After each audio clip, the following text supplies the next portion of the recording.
IB, international బాలాక్రేట్.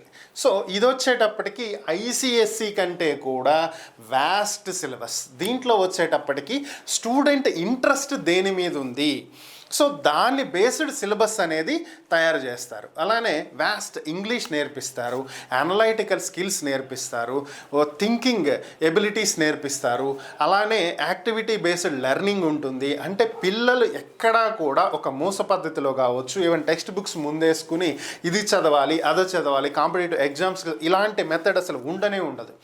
So ఇక్కడ వచ్చేటప్పటికి అంతా కూడా ఓన్గా నేర్చుకోగలగటం, ఓన్గా ఎంచుకోగలగటం. అంటే సింపుల్గా చెప్పాలి అంటే ఎంటర్ప్రినర్స్ ఫ్యూచర్లో ఎవరైతే ఎంటర్ప్రినర్స్గా ఎదగాలి అనేటువంటి థాట్స్ ఉంటాయో పేరెంట్స్కి, రేపు మా పిల్లలు ఉద్యోగం చేసేవాళ్ళు కాదు 10 మందికి ఉద్యోగం ఇచ్చేటువంటి స్థాయికి వెళ్ళాలి అనేటువంటి పరిస్థితుల్లో ఎవరైతే ఆలోచిస్తారో వాళ్ళకి ఐబీ సిలబస్ అనేది చాలా చాలా యూజ్ అవుతుంది. అలాగే ఫారెన్ వెళ్ళాలి అనుకున్న వాళ్ళకి, ఫారెన్లో జాబ్ చేయాలనుకున్న వాళ్ళకి, ఫారెన్ ఎడ్యుకేషన్ అక్కడ చదువుకోవాలి అనుకునేటువంటి వాళ్ళకి ఐబీ సిలబస్ అనేది చాలా పనికొస్తుంది.